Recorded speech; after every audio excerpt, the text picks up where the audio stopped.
First thing I want to mention in this video is that we need to normalize player retention drops in live service games. I know a lot of people point to the player population drop of a game as some sign that the game is either good or that it is bad. But the reality is, with our busy lives, our jobs, our families, our various responsibilities, game time, while it is absolutely fun, it isn't what it used to be. And that's why none of these numbers that we're going to do a deep dive into in this video are bad numbers. Just because a game sees a dip in their player population doesn't spell doom and gloom for any game, with some exceptions like Concord and Suicide Squad Kill the Justice League. But I've personally been very interested in how Final Fantasy XIV Dawntrail is performing as a longtime fan, a content creator, or a former content creator if you consider me that, and a player of the series. I've had my issues with the game and I haven't been shy about making those known, and with the recent news that Final Fantasy XIV is actually getting a mobile version, which I'm sure is going to be interesting to learn about as they reveal more information to us, seems like the logical step in almost ensuring that the Nintendo Switch 2 will support Final Fantasy XIV as well, but we're going to talk more about that at the end of this video. So I'd say regardless of your opinion of Final Fantasy XIV, it's obviously got a future, but has the game peaked? Is this the era of managed decline? And what do I think about the future of Square Enix and Final Fantasy? Now, being that I stepped away from the game 2 years ago, I do have wonderful news to share though. Down 80 pounds, almost finally out of the obesity BMI rating. We're gonna get there. And once I'm under 210 pounds, I do plan on playing Dawntrail and checking out all the positive and negative around this divisive expansion. And I use this term divisive with the most charity possible. I've been really getting into a lot of different opinions around the Final Fantasy XIV content creator space, and Lulu the Fashionista has been popping up into my feed more and more, and I think this is just a natural evolution of any Final Fantasy XIV content creator who isn't afraid of telling you the truth about what they feel about a game, and I can respect that, whether you agree with Lulu or don't, whether you've agreed with me or don't in the past. I think it's an interesting thing, and I'm really glad to see more opinions being expressed about this game, because at the end of the day, I think we all want Final Fantasy XIV to be the best MMO that it could possibly be, the best Final Fantasy MMO that it could possibly be. And I don't think we're there yet, but I do wonder if we can, and I'll share more of my thoughts about that here in a bit.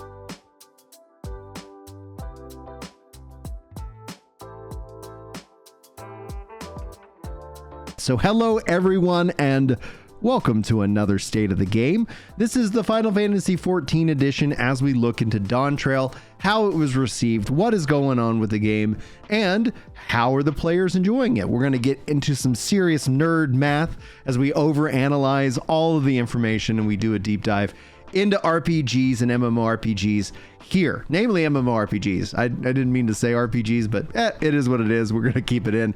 We're going to keep moving forward. If you guys like MMORPG content, if you feel like I ever earn your sub, I'm sure there's a subscription button around here. Sound off in the comments so I can officially welcome you to my MMORPG channel. I've got a lot of videos that I'm really excited to share with you guys, especially as we look towards 2025 and the landscape of MMOs. It's going to be fun, so hopefully you guys stick around. All right, let's dive into Dawntrail, namely because Dawntrail was always going to be a divisive expansion, and for several reasons. Number one, they concluded a major story beat of the 2.0 story forward. This also coincides with just the can Square Enix say Final Fantasy XIV. So there was the in-game story, but there was also the broader story of the failure of 1.0 and then the rise and success and meteoric in some ways, and especially when we look at these numbers here in a second, it's clear to see that Final Fantasy XIV has been putting the work in, and the players have definitely responded to it. Now, number two, the game systems that they're actually set up, they're set up in a way to really hook in new players, but the downside about this trade-off is it doesn't have the hooks to keep existing players enjoying the game after a certain insane amount of time. Sub 1,000 hours, I doubt you're going to have any or understand any of the complaints veteran players have ever shared, but once you start getting into that 2,000, 3,000, 5,000 hour mark, all of a sudden you're going to see your worldview shift ever so slightly or dramatically more towards what you hear content creators echoing. The irony about that is 5,000 hours is a hell of a long time. So you do, if for the new players, you do have plenty of roadway before you ever reach that kind of point. But that point is still incredibly valid, because when we get in the numbers, you're going to see just how big of a drop player population has happened over the course of this game's life. Now, gaming culture has also shifted around a lot, especially here in 2024, and I don't expect that to slow down in 2025. But we've seen also more of a rejection of the live service model and more into the standalone RPG or multiplayer RPG, and so much that these RPGs that are either multiplayer or not have been so high quality that a lot of people really are easily gravitating towards that. And after having played so long, they end up offering kind of just a nice fresh perspective. The ability to pause the game, for example, as a parent is immensely huge. It means I'm not letting the raid team down whenever my kid needs me and I have to put down the controller and go help them out, because that's what I do. That's what good parenting should be about. Games come obviously last in terms of priority for family men and women out there, but it still is nice that when I'm playing single player games, a little pause, a little get up, go help out, and nothing ever negative happens in that space.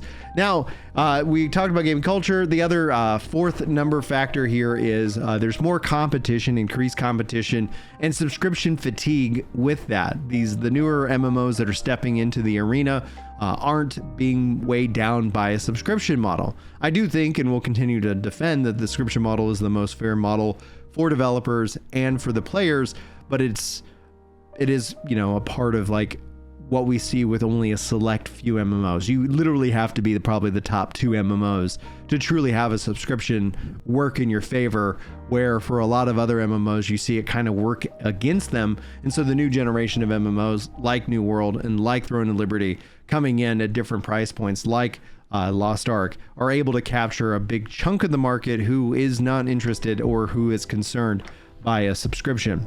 And another thing to note, and I'd be remiss if we didn't actually mention it here in this video, Square Enix is shifting their strategy as of late. They've been in this kind of will they won't they exclusivity kind of deal, and the numbers are coming back, and it honestly doesn't look good for them, which coincides with them launching Final Fantasy XIV finally on Xbox, with them saying that their strategy going forward is going to be multi-platform. If we look at Steam charts alone, just regarding Final Fantasy XVI, a lot of estimates going at just under 400,000 units sold on the high end.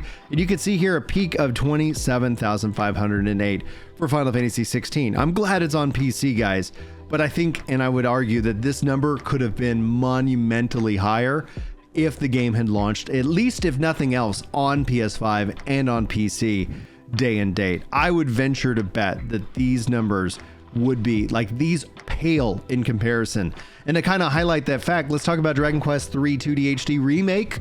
You can see here, while not having the most estimate units sold, because also Dragon Quest III, guys, you should totally pick it up if you're excited about the franchise. I'm currently holding off on my little private boycott, but we will get and cross that bridge hopefully here in the near future. But you can see here 45,000 peak concurrent players for this game that launched everywhere, and this obviously is just a small representation of the total player population. So I think this is really good. This is exciting to see. As you can see here with Final Fantasy XIV from Steam charts, estimates coming in at just under 3 million units on Steam. And just remember, this number is important because this helps us figure out what percentage of the player population is on Steam versus PC, PlayStation, and Xbox, and hopefully soon Switch too. But you can see here some really good numbers, really strong numbers. What the best number I would say is the 88% positive reviews for Final Fantasy XIV. Steam, I think, offers that for a lot of players, and this also, I don't think, counts the free trial players, but the free trial continuing to improve and more has definitely been an asset to this game, this franchise. But that's not all the information that we have. We do have official numbers from Square Enix regarding the total amount of players who have created official accounts, not the free trial. And the last known figure is at 30 million players. This was a huge goal that Yoshi P, a huge directive that was given to him to grow the player population to this monumental number. But what this can tell us now is that if there are 30 million players, not counting the free trial, which would estimate probably maybe even double that, 50 to 60 million. But if there are 30 million players who've bought the game, and those 30, that percentage of players up to 3 million is on Steam, that gives Steam a player base, a representation of 10% of the global population. This is to say, this is really good information to know, because now we can start to calculate the monthly active users for the game itself, and this is pretty freaking exciting. Now, if we go look at various different Final Fantasy XIV censuses by the various different servers, we get a wide range of information by region. You can see Japan rocking it at just under 500,000 active players that are current. Obviously, this is a little bit down from the previous. Then you can see here for the NA, you have just at 500,000. This is down from 679,000. Then you go EU. This is just under 217,000. This is down from 290,000. Overall, Oceania is just under 18,900. This is down from 25,000. And then ultimately across the board, you can see here active players is just down from 1.5 million down to just like 1.1 million. So a drop around 400,000 players over the course of Dawntrail. Now we're going to cross-reference this data here a little bit because there is some competing information. And so roughly we're going to be talking about a range of players. We're trying to calculate the monthly active users for this game. And I think it actually comes in much, much higher than what we're seeing here, but we'll talk about that more. Let's break down the heat map. I like to use Steam charts because they actually give us a heat map, a representation of the ebbs and flows within the gaming community. And again, representation of a smaller percentage because you could still have the PC version. Steam is not the exclusive way that you can play this game on PC. And because of that, you end up having a discrepancy, but it's nice to know that they represent perhaps 10%, maybe a little bit less, but it's important to know. Now, let's look at what is performing with this game. What has it done since the release of Dawntrail? This is where we get into the nitty-gritty. You can see here overall since the release of Dawntrail, on the average player, we've seen a 60% decrease in the average and a 70% decrease from its peak players from July when the expansion was released. Now, is this good? Is this bad? This is pretty much standard across the board. If we go back and look at the Endwalker expansion, you can see here a peak drop at 69% and an average of 66% drop across the board for the players that played the expansion and then decided to dip out. The thing that's also interesting about Final Fantasy XIV's life cycle is it tends to have a big hype season leading up to the game's return, so you can always see the numbers in green going up to the release of the expansion and then eventually dipping down a little bit and when people cool off and have consumed the game to a point where they're satisfied. If we go back as far as Shadowbringers, you can see here that Shadowbringers saw a peak drop of 57% with an average drop of 58%. So with Endwalker and Dawntrail, we've seen a bigger drop in terms of percentage numbers, but overall the player population, the number of people who are checking out the game for the first time, keeps going up, and that is the business model for Final Fantasy XIV, and that is what Yoshi P is trying to achieve. But now that 7.1 is out in the wild, I wanted to look at the gains too. How have things been going? And here's a couple of interesting things that I want to point out. We see a 31% gain in the average player, the peak players jumping up to 35,000. This is great. Like, I would kill to have a game where 35,000 people wanted to be playing it all at the same time. Now, this also gives us an average gain of 6% right now, and that number is going to fluctuate and change as people go and play through the 7.1 story and content. But also what's interesting is the Twitch peak, and you can see here hitting just under 90,000, whereas we've seen the previous peaks for the raids and more, really kind of spike depending on what, content creator is playing and streaming it. But you can see here, it is roughly continuing to draw interest in crowds over on Twitch. I think that's interesting information that we want to know. Now, based off of the total player population, based off of how this is all configured, I estimate numbers a little bit higher than you can expect. In this case, ranging from the monthly active users from just under 2 million to just under 3 million monthly active users. That accounts for I think free trials. That accounts for also players who are just not necessarily at endgame, and so they might not be showing up in various different census reports. And this is impressive. This is an impressive number. Even if it is literally 1.1 million, that's a huge amount of money each and every month for the developers, alongside all of the Fantasia and glamour stuff that the cash shop seems to be generating. But let's answer the questions that I proposed at the start of this video. Has Final Fantasy XIV peaked? This, I honestly will go out and just, how I feel. Yes, I think it has reached its natural peak. The game's design, especially with the narrative story-driven approach, means that every expansion is going to be harder and harder and harder for new players to kind of get into that end game without dropping money and jumping and skipping all the way to the end and still losing a lot of context. Now they've offset that with the new game plus feature, which I think is actually quite brilliant, to say the least. But yeah, I think the game has peaked. Does that mean, though, then the second question, is it in an era of managed decline? I don't see any signs of it being in an era of managed decline. I see more signs that it's just doing the thing that it's setting out to do. The question ends up being is, what does the future hold for the game and for Square Enix? And honestly, I don't really know. I can tell you what I want to see happen, especially with the Final Fantasy XI survey, with Final Fantasy XIV mobile. This really kind of rings true. If we look at these announcements, Final Fantasy XIV mobile, well, it's smart business. It's smart business at the end of the day, and it really makes me feel bad that we haven't seen them do anything with Final Fantasy XI. My dream, especially with Final Fantasy XI being brought into the world of Final Fantasy XIV in the latest raid, I really would love to see them actually expand on that and bring, or at least recreate Final Fantasy XI in the Final Fantasy XIV engine, but retain what makes Final Fantasy XI special. That does not mean that it's going to be a one-to-one recreation.